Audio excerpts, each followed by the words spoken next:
Hello and welcome to Keep a Vegan. My name is the Dread Pirate Roberts, and today we're looking at the 5 hardest things about being vegan. Now this video is largely subjective based on the conversations I've had with fellow vegans, transitioning vegans, and also my own personal experiences. If you disagree or you think I missed anything off, then please let me know in the comments below. Number 1, convenience, or lack thereof. We live in a country that glorifies convenience eating. We are surrounded by companies and outlets that offer delicious food at a low cost, at a rapid pace. You can decide on what you want to eat, order it, and be eating it within 10 minutes, having spent less than a fiver. How amazing is that? Fast food chains, restaurants, lunch options from corner shops. We grow up expecting to be able to grab a bite to eat in a hurry, especially those of us who work full time. So when we go vegan, there's a bit of a shift where suddenly it's not as easy. You can't just pop into a shop and grab something. It's much harder to grab a quick bite with friends. Actually, I initially planned this video middle of last year, and I was going to reel off a load of supermarkets and chains that don't offer any options for vegans at all, but in the space of less than a year, most companies are offering at least one quick option. It's gotten easier, but we're not there yet. Number 2, dairy and sugar addiction. Wait, what? Dairy and sugar addiction? Well, yes, I'm afraid so. First off, dairy. When someone said to you about going vegan, have you ever said the words, I could, but I couldn't give up milk. I couldn't give up cheese, couldn't give up ice cream. There's a damn good reason for that. Dairy contains a protein called casein, which is really f***ing bad for you in the first place. However, when the human gut tries to break down casein into amino acids we can actually use, some of it ends up in fractured versions of these proteins, short-chain peptides called casomorphin. Casomorphin, as in morphine and heroin, is an opiate, a painkiller, highly addictive. When these opioid casomorphins are in our system, all they have to do is cross the blood-brain barrier before it can get to your brain, where it can trigger an opioid response, a similar response to the response heroin addicts get from heroin, that morphine addicts get from morphine. Why the f*** is that in there? Well, living legend and legitimate man crush Dr. Neil Barnard posits that maybe casomorphins are in cow's milk to get baby cows, or calves, addicted to its mother's milk, to stop it wandering away into danger. Casein is present in higher quantities in cheese and ice cream, by the way. Not only is dairy addictive, but so is sugar. In fact, recent studies have shown sugar to be as addictive as cocaine. But sugar isn't unvegan, right? Well, some sugar isn't vegan, and that's a topic for another day, but the key focus here is that when you go vegan and you start cooking your own meals from scratch, you'll be using less prepared sauces and flavourings, giving up the milk and fish oil that often gets added in, but also, when you make sauces yourself, you're not going to be adding in the insane amounts of sugar that these companies do. Think about your favourite jar of pasta sauce. Next time you're shopping, take a look at the ingredients list and see if you can spot the different names for sugar that they've thrown into the ingredients. So directly or indirectly, going vegan means that you're coming down, to a certain extent, from substances as chemically addictive as morphine and cocaine. Number 3, lack of protein. Ha, I'm just kidding. It's stupid fucking questions. So there is a distinction to be made. Where do you get your protein is a legit question to ask a vegan. Plants, by the way. What's the point of veganism? Good question. Bacon, though? Bad question. In fact, that's not a question. That's the sonic embodiment of drooling with your jaw hanging open. If you have a question to ask a vegan, ask them. Some vegans may answer your question, and if they do, great. If they don't want to answer your question, that's also fine.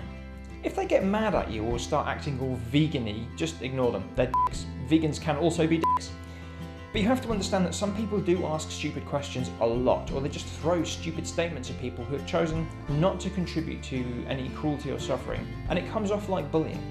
Number 4, family and friends. We live in a world where family and friends are marketed like an M&S Christmas advert, but the reality is more like the Go Compare adverts. Annoying! I'm kidding. Well, I'm not. I love my family. You love your family. Most people love their families, but families are annoying as f***. The problem with going vegan is that once you know how personal health and the planet and the animals all suffer thanks to a deeply ingrained, financially driven industry, it changes how you see the world. You want to tell people. You see someone drinking milk, eating bacon, you want to tell people to stop. You're killing yourself. It's not like smoking. Nobody knows how bad this stuff is for them. It's not about being right. It's about making sure people know. Now, since going vegan, I've managed to convince 3 people, 2 of those were 0.5 really, to go vegan from speaking to them face to face. Once I tell them about the science and the evidence and the truth about the animal's suffering, and then sometimes there are connections made.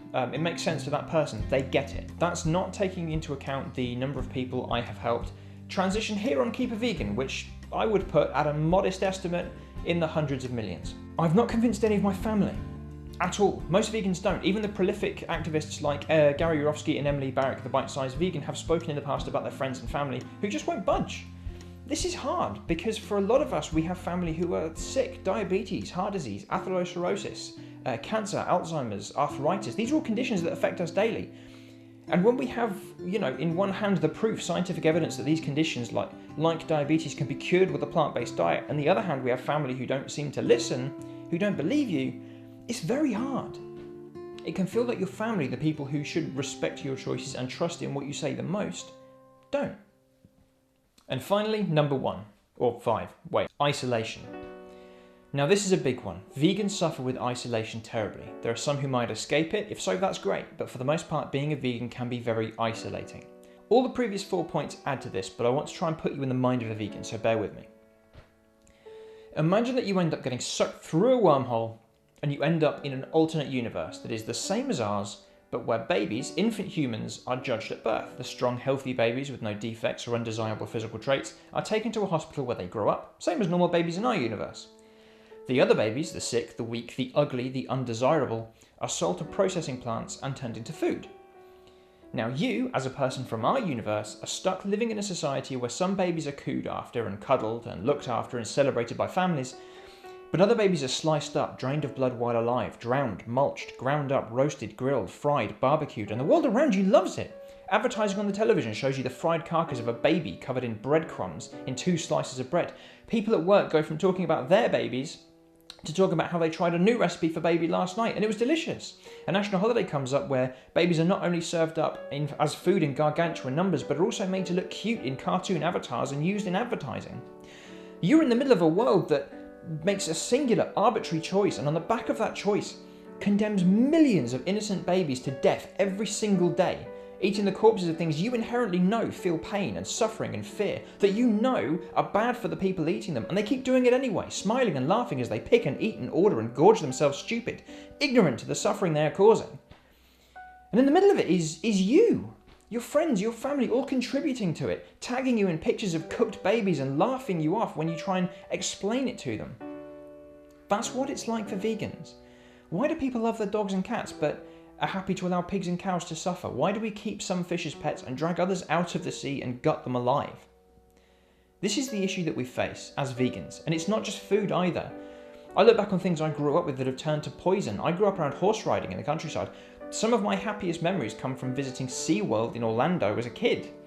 And now I can't look back on those memories positively. I feel guilt that I enjoyed the whale show, the dolphin shows, the pain and captivity, ignorant and unaware.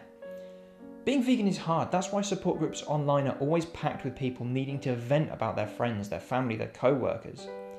This immersion in a world where practices like this are normal or acceptable can lead to many vegans choosing to fall back into themselves, retreating into online spaces where they take up less grief and feel safer. Now, I'm not saying that you should give all vegans a free pass for being a dick. There are vegans out there who are dicks. We call them dick vegans. And they give the cause a bad name. I'm just saying that it is hard being a vegan. Not the food, not the diet, but being a vegan in a non-vegan world. It's getting better, it's getting easier, but we're not there yet. So next time you see a vegan, sure, ask them any questions you want, but be nice. Give them a hug if they're down with that. Let's just all be friends. Do you agree with this list? Is there anything missing? Let me know in the comments down below. And don't forget, you can always buy me a coffee or the equivalent thereof on Patreon for awesome bonus stuff.